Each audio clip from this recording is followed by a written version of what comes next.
এবং আবারও অস্থির নওগাঁর চালের বাজার, প্রতি কেজিতে বেড়েছে ৩ টাকা। স্বস্তি নেই মাছের আড়তে, চাহিদা যোগানের যুক্তিতে চাঁদপুরে ভরা মৌসুমেও ইলিশের দামে আগুন।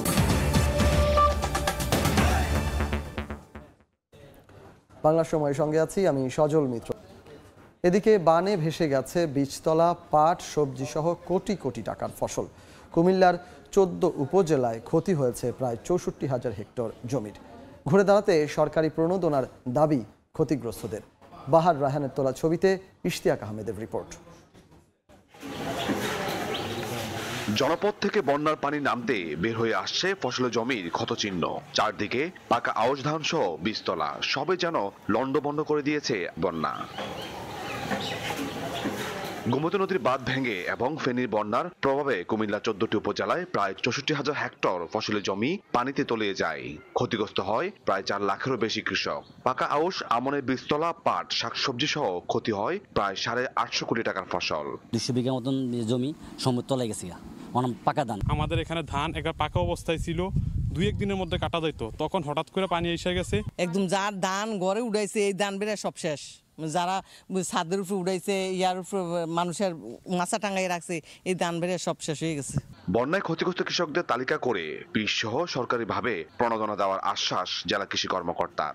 আমরা ক্ষতিগ্রস্ত কৃষকের তালিকা করার চেষ্টা করতেছি এবং যাদেরকে আমরা এই প্রণোদনা কার্যক্রমে অন্তর্ভুক্ত করতে চাই, যারা রোপায়ণ করতে পারবে, এরকম সম্ভাব্য যারা কৃষক তাদের তালিকাকে অগ্রাধিকার তালিকা করে আমরা ওই কার্যক্রমটা দ্রুত মাঠে নেওয়ার চেষ্টা করতেছি। পাকা ধান কাটার উৎসবে মেতেছিলেন কুমিল্লার কৃষকেরা। এমন সময় গোমতী নদীর বাঁধ ভেঙে সদর উপজেলা সহ উত্তরের ৪টি উপজেলা প্লাবিত হয়। মুহূর্তের মধ্যে তাদের স্বপ্ন ভেঙে দুঃস্বপ্নে পরিণত হয়। তবে ক্ষতিগ্রস্ত কৃষকেরা বলছেন তারা আবারও নতুন করে স্বপ্ন দেখতে চায় সংশ্লিষ্টদের সহায়তায়। ইশতিয়াক আহমেদ, সময় সংবাদ, কুমিল্লা। নতুন প্রজন্মের প্রত্যাশা ও মানুষের আকাঙ্ক্ষা পূরণের লক্ষ্য হবে বিএনপির ভবিষ্যৎ রাজনীতি বলে মন্তব্য করেছেন দলটির স্থায়ী কমিটির সদস্য আমির খসরু মাহমুদ চৌধুরী। দুপুরে খাগড়াছড়ির দিঘি নালার ছোট মেরুন হাই স্কুল মাঠে জাতীয়তাবাদী স্বেচ্ছাসেবক দলের উদ্যোগে বন্যায় ক্ষতিগ্রস্তদের মাঝে ত্রাণ বিতরণ অনুষ্ঠানে এই কথা বলেন তিনি। তারেক রহমানের নেতৃত্বে রাজনীতিতে থাকবে না দখলবাজদের আশ্রয়। মানুষের মুখে হাসি ফোটাতে পাহাড়ি বাঙালি সকলকে এক হয়ে কাজ করার আহ্বান জানান তিনি। ত্রাণ বিতরণ শেষে ফেরার পথে আওয়ামী লীগ কর্মীদের হামলায় প্রাণ হারানো জেলা স্বেচ্ছাসেবক দলের সভাপতি রবিউল ইসলামের বাড়িতে গিয়ে পরিবারের পাশে থাকার আশ্বাস দেন বিএনপির স্থায়ী কমিটির এই সদস্য।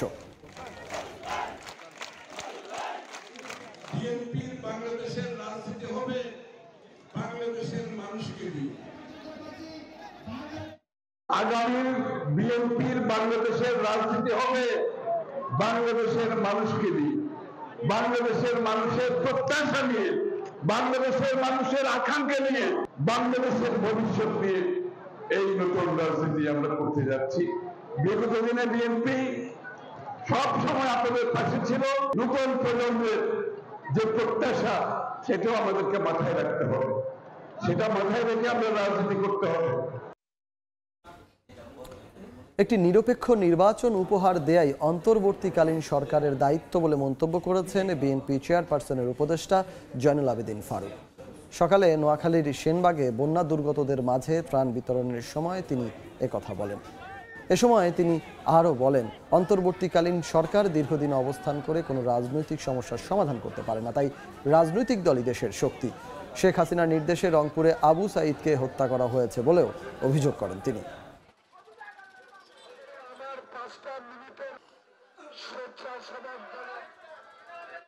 কোনো অন্তর্বর্তীকালীন সরকার দীর্ঘদিন অবস্থান করে কোনো রাজনৈতিক সমস্যার সমাধান করতে পারে না, তাই রাজনৈতিক দলেই দেশের শক্তি, দেশের বল। একটি নিরপেক্ষ নির্বাচন উপহার দেওয়াই এই তত্ত্বাবধায়ক ইন্টেরিয়াম গভর্নমেন্টের দায়িত্ব বলে আমি মনে করি। সেই জন্য আমি এই জন্য বলেছি, এই সরকারের বিরুদ্ধে যারাই ষড়যন্ত্র করুক না কেন, আমরা এই সরকারের সাথে আছি। এই সরকার যেদিনেই বিভিন্ন রাজনৈতিক দলের দাবি অনুযায়ী নির্বাচন দিবে, সেদিন পর্যন্ত আমরা তার সাথে আছি। শ্রমিক বিক্ষোভের মুখে বন্ধ হওয়ার পর আজ থেকে খুলেছে সাভার, আশুলিয়া, টঙ্গী ও গাজীপুরের সব তৈরি পোশাক কারখানা। কাজে যোগ দিয়েছেন শ্রমিকরা। নতুন করে কারো উস্কানিতে পরিস্থিতি যাতে আবারও অস্থির না হয় সেজন্য সবাইকে সতর্ক থাকার আহ্বান জানিয়েছে 20টি গার্মেন্টস ফেডারেশন জোট ইন্ডাস্ট্রিয়াল বাংলাদেশ কাউন্সিল। সরকারের ভূমিকা নিয়ে কথা বলেছেন অর্থ উপদেষ্টাও। বেতন ভাতা ছাঁটাইয়ের প্রতিবাদ সহ নানা দাবিতে শ্রমিক বিক্ষোভের পর শনিবার থেকে সাভার, আশুলিয়া, টঙ্গী ও গাজীপুর শিল্পাঞ্চলে চালু হয়েছে তৈরি পোশাক কারখানা। সকাল থেকেই কাজে যোগ দিয়েছেন শ্রমিকরা। এমন প্রেক্ষাপটে নতুন করে আর তৃতীয় পক্ষের কোনো উস্কানিতে কান না দিতে শ্রমিকদের প্রতি আহ্বান জানিয়েছে 20টি গার্মেন্টস ফেডারেশনের জোট ইন্ডাস্ট্রিয়াল বাংলাদেশ কাউন্সিল। সংগঠনটির নেতারা বলছেন, ন্যায্য দাবি দেওয়া কারখানা মালিক ও সরকারের সঙ্গে বসে আদায় করা হবে, কিন্তু কারখানা বন্ধ রেখে দাবি আদায় সমর্থনযোগ্য নয়। পোশাক কারখানায় সাম্প্রতিক হামলা ও ভাঙচুরের ঘটনায় কোনো শ্রমিক সংগঠন জড়িত নয় বলেও দাবি করে ইন্ডাস্ট্রিয়াল বাংলাদেশ কাউন্সিল। তারা যাতে সব কারখানায় যথারীতি কাজ করে যান, তাদের সমস্যা থাকলে ম্যানেজমেন্টকে তারা লিখিতভাবে জানাবেন। আর আরেকটা বিষয় হলো, সমস্ত দায় কিন্তু শ্রমিক সংগঠনগুলো না। এদিকে তৈরি পোশাক খাতে স্থিতিশীলতা আনতে মালিক, শ্রমিক ও রাজনৈতিক দলগুলোর সঙ্গে কাজ করার কথা জানিয়েছেন অর্থ উপদেষ্টা। শ্রমিকদের মালিকদের সাথে কথাবার্তা হচ্ছে, বলছে, এবং এখানে কিন্তু অন্যান্য কত রাজনৈতিক দলও কিন্তু ওরা সহযোগিতা করছে, যথেষ্ট উন্নয়ন হয়েছে। আর আমি কমার্স মিনিস্ট্রির ট্রেড বডির সাথে আলাপ করছি, কালকে পরশু আবার একটা গ্রুপের সাথে বলবো। পরিস্থিতি নিয়ন্ত্রণে শিল্পাঞ্চল এলাকায় টহল দিচ্ছে আইনশৃঙ্খলা বাহিনীর সদস্যরা। শুভ খান, সময় সংবাদ, ঢাকা। শিল্পের কাঁচামাল আমদানি ও তৈরি পোশাক রফতানি বাড়তে থাকায় পুরোদমে ঘুরে দাঁড়াতে শুরু করেছে দেশের অর্থনীতি। বছরের প্রথম 8 মাসে চট্টগ্রাম বন্দরে কন্টেইনার এবং কার্গো হ্যান্ডেলিং বেড়েছে 9%। একই সঙ্গে গত বছরের এই সময়ের তুলনায় পোশাক রপ্তানি বেড়েছে $1.5 বিলিয়ন মার্কিন ডলার। শাখা ত্রিপুর ক্যামেরায় বিস্তারিত জানাচ্ছেন কমল দে। বছরের প্রথম 8 মাসেই চট্টগ্রাম বন্দরে 6.13% প্রবৃদ্ধি হিসেবে 21,58,000 কন্টেনার এবং 2.64% প্রবৃদ্ধি হিসেবে 8,25 লাখ মেট্রিক টন কার্গো পণ্য হ্যান্ডলিং হয়েছে। অথচ জুলাইয়ের উত্তেজনাকর রাজনৈতিক পরিস্থিতি এবং আগস্টের ভয়ঙ্কর বন্যায় বিপর্যয়ের কবলে পড়েছিল দেশের আমদানি রপ্তানি বাণিজ্য। আমরা যেখানে 100-150 পর্যন্ত কন্টেনার ডেলিভারি দিয়েছি এই গন্ডগোলের সময় এবং রাস্তাঘাট যখন বন্ধ ছিল, এখন সেটা প্রায় রেকর্ড আমাদের 5,100 পর্যন্ত কন্টেনার ডেলিভারি গেছে, যেটা এ পর্যন্ত চট্টগ্রাম বন্দরের ইতিহাসের রেকর্ড। বন্দরের পাশাপাশি 38 ধরনের আমদানি পণ্য এবং রফতানিকৃত তৈরি পোশাকের যাবতীয় জাহাজীকরণ সম্পন্ন হয় অফডকগুলোতে।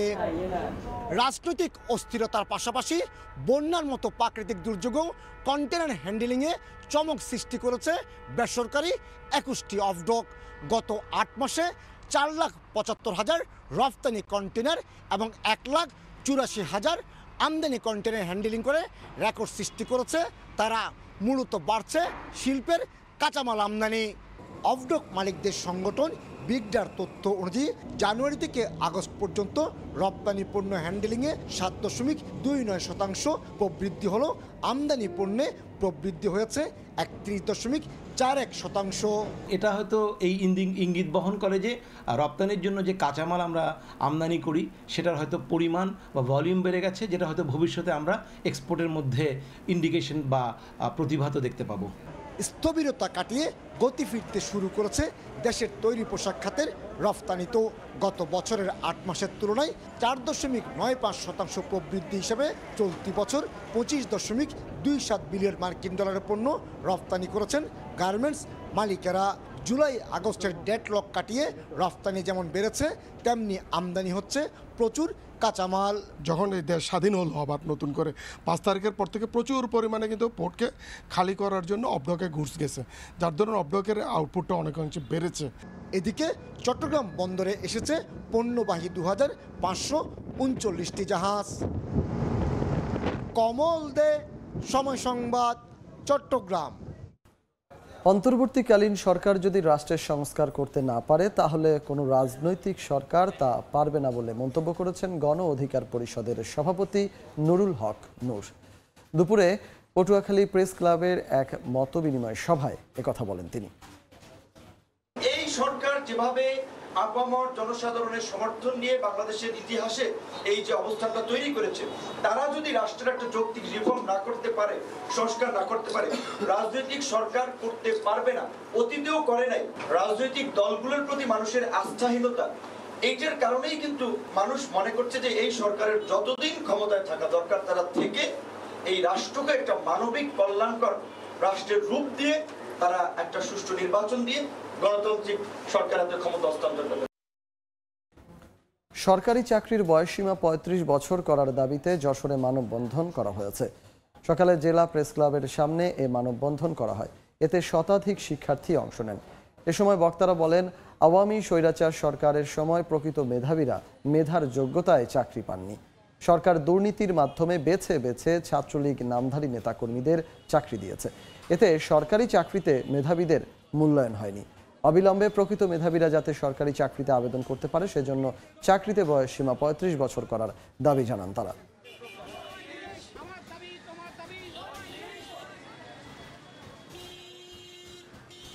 চট্টগ্রাম ওয়াসার এমডি পদত্যাগ ও বিচার দাবিতে আজও বিক্ষোভ কর্মসূচি পালন করেছে বৈষম্য বিরোধী নাগরিক সমাজ। দীর্ঘ ১৪ বছর চট্টগ্রাম ওয়াসার এমডি পদে থাকা AKM ফজলুল্লাহ সহ সংস্থাটির নানা অনিয়ম দুর্নীতি তদন্তে অনুসন্ধান শুরু করেছে স্থানীয় সরকার বিভাগ। তদন্ত শেষে জড়িতদের বিরুদ্ধে ব্যবস্থা নেওয়ার আশ্বাস দেন কমিটি প্রধান। তবে ব্যবস্থাপনা পরিচালকের দাবি, কোনো প্রকল্পেই দুর্নীতি হয়নি। অভিযোগের প্রেক্ষিতে শনিবার সকালে চট্টগ্রাম ওয়াসা পরিদর্শন করেন স্থানীয় সরকার বিভাগের মহাপরিচালক সহ ৩ সদস্যের তদন্ত কমিটি। এই সময় ওয়াসার সমাপ্ত বিভিন্ন প্রকল্পের নথি, আর্থিক বিষয়, নিয়োগ, পানি বিপণন সহ বিভিন্ন বিষয় খতিয়ে দেখেন। কথা বলেন ওয়াসা ব্যবস্থাপনা পরিচালক সহ প্রকল্প সংশ্লিষ্টদের সঙ্গে। তদন্ত শেষে দ্রুত দুর্নীতির সঙ্গে জড়িতদের বিরুদ্ধে প্রতিবেদন জমা দেওয়ার আশ্বাস তদন্ত কমিটির প্রধানের। ওয়াসা পরিচালনা সংক্রান্ত যে কোনো বিষয়ে যদি কোনো অনিয়ম হয়ে থাকে সবকিছুই আমরা খতিয়ে দেখছি। পর্যবেক্ষণ শেষ হলে আমরা প্রতিবেদন তৈরি করে সরকারকে দাখিল করব। তবে ব্যবস্থাপনা পরিচালকের দাবি, কোনো প্রকল্পই দুর্নীতি হয়নি, বরং কাজের স্বচ্ছতা প্রমাণ করায় 1 যুগের বেশি সময় ধরে তাকে দায়িত্বে রাখা হয়েছে। আমার বিরুদ্ধে যে কমপ্লেন এখানে উঠাইছে বৈষম্য বিরোধী সমাজ, তাখানে একটা আমার সম্বন্ধে দুর্নীতির কমপ্লেন নাই। আমি দুর্নীতির ব্যাপারে ওনাদের চ্যালেঞ্জ দিয়ে বলছি যে চট্টগ্রাম শহরের 500 কন্ট্রাক্টর আছে ওয়াসাতে, একটা কন্ট্রাক্টর যদি আপনাকে বলে ফজলুল্লাহ সাহেবকে টাকা দিছি, তাহলে সেদিন আমি এখান থেকে একদম উঠে সঙ্গে আপনাদের সামনে থেকে বাইরে চলে যাবো। 2023 সালে অষ্টমবারের মতো চট্টগ্রাম ওয়াসার ব্যবস্থাপনা পরিচালক পদে নিয়োগ পান AKM ফজলুল্লাহ। এই সময় পানি সরবরাহ ও পয়ঃনিষ্কাশন ব্যবস্থা গড়ে তুলতে অন্তত 10টি প্রকল্প নেওয়া হয়। ইতিমধ্যে 8টি প্রকল্পের কাজ শেষ হয়েছে, আরও 2টি বড় প্রকল্পের কাজ এখনও চলছে। ফেরদৌস লিপি, সময় সংবাদ, চট্টগ্রাম। দ্রুত সময়ের মধ্যে তিস্তা মহাপরিকল্পনা বাস্তবায়ন সহ 7 দফা দাবিতে তিস্তায় লং মার্চ করেছে নদী পাড়ের মানুষ। দুপুরে গাইবান্ধার সুন্দরগঞ্জের তিস্তা নদীর পাড়ে এ লং মার্চে বিভিন্ন এলাকা থেকে আসা মানুষ অংশ নেন। এ সময় ক্ষুধা, মঙ্গা ও বন্যা প্রতিরোধে পানির ন্যায্য হিস্যা প্রাপ্তি ও তিস্তা মহাপরিকল্পনা প্রণয়নের দাবি জানান তারা। একই সঙ্গে তিস্তার চরে গড়ে ওঠা বেক্সিমকো পাওয়ার কোম্পানি লিমিটেডের সৌর বিদ্যুৎ প্রকল্পের নানা অনিয়ম ও দুর্নীতির কথা তুলে ধরেন নদী পাড়ের বাসিন্দারা।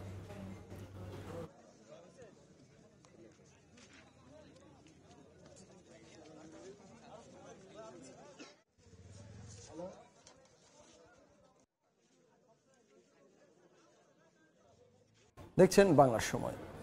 ভরা মৌসুমে চাঁদপুরে পাইকারি বাজারে বেড়েছে ইলিশের সরবরাহ, বেড়েছে দূর দূরান্ত থেকে আসা ক্রেতা সমাগম। তবে আকার ভেদে দাম চড়া ইলিশের। ব্যবসায়ীদের দাবি, সরবরাহের চেয়ে চাহিদা বেশি হওয়ায় দাম কমছে না কিছুতেই। নাইমুল ইসলাম নীরবের ছবিতে ফারুক আহমেদের রিপোর্ট।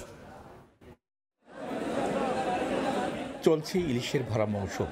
সরগরম চাঁদপুরে পদ্মা মেঘনার বড় স্টেশন মাছ বাজার। সারা দেশে চাঁদপুরের ইলিশের ব্যাপক চাহিদা থাকায় বেড়েছে দূর দূরান্ত থেকে আসা ক্রেতাদের সমাগম। টাটকা ইলিশের স্বাদ পেতে রাজধানী ঢাকা, সিলেট, কুমিল্লা সহ দেশের বিভিন্ন স্থান থেকে আসছেন ক্রেতা বিক্রেতারা। তবে গত বছরের তুলনায় বাজারে মাছের সরবরাহ অর্ধেকের নিচে। এ কারণেই ইলিশের দাম বেশ চড়া। বড় স্টেশন মাছ বাজারে আকার ভেদে 1 কেজি ওজনের ইলিশ বিক্রি হচ্ছে 1500 থেকে 1800 টাকায়। ছোট আকারের ইলিশ বিক্রি হচ্ছে 1000 থেকে 1100 টাকায়। মাছের দাম তুলনামূলক ঢাকার থেকে এখানে দাম বেশি, যেহেতু আসছি এখানে অনেক কষ্ট করে বন্ধু বান্ধবের সাথে। 600 গ্রাম 700 গ্রাম এই মাছটা চলতেছে আপনার 1100 থেকে 1200 টাকা কেজি।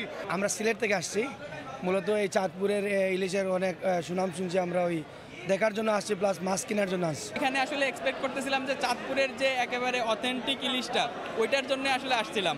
মাছ এখন দেখতেছি নেব আমরা। আমার বিরাট অভিজ্ঞতা হলো, বড় ইলিশ, ছোট ইলিশ, মাঝারি ইলিশ, সব রকম ইলিশ দেখেছি। সরবরাহ কম, চাহিদা বেশি, তাই দাম চড়া বলছেন মাছ ব্যবসায়ীরা। অনলাইনে যাচাই বাছাই ছাড়া ইলিশ না কেনার অনুরোধও তাদের। ঢাকার থেকে চট্টগ্রাম, চিটাগাং, ওই সব জায়গা এলাকার থেকে সবচেয়ে বেশি কাস্টমার আসে। সারা পৃথিবী জানে পদ্মা ইলিশ অত্যন্ত সুস্বাদু, যার ধরনে চাঁদপুরের ইলিশের দাম বেশি। চাঁদপুর মাছঘাট থেকে কি মাছ বিক্রি করে কিনা এটা যাচাই করার পরে তারপরই অনলাইনে মাছ ক্রয় করবেন। শনিবার চাঁদপুর বড় স্টেশন পাইকারি মাছ বাজারে ইলিশের সরবরাহ ছিল 1000 মণ। ফারুক আহমদ, সময় সংবাদ, চাঁদপুর। দেখছেন বাংলার সময়। আকস্মিক বন্যার প্রভাব পড়েছে রাঙামাটির পর্যটন শিল্পে। ভ্রমণ পিপাসু কম আশায় ব্যবসায় নেমেছে স্থবিরতা। আর্থিক ক্ষতির মুখে ব্যবসায়ীরা। হেফাজত সবুজের তথ্য ও রাজীব দাস বন্যার ছবিতে রিপোর্ট। সবুজ পাহাড়, আঁকাবাঁকা পাহাড়ি পথ আর ঝর্ণার অপরূপ সৌন্দর্য দেখতে প্রতি বছর হাজারো পর্যটকের আগমন ঘটে রাঙামাটিতে। তবে এবারের চিত্র ভিন্ন।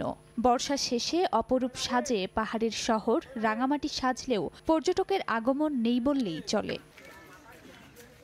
জেলার পর্যটন শিল্পের আইকন খ্যাত ঝুলন্ত সেতু ডুবে আছে কোমর সমান পানিতে।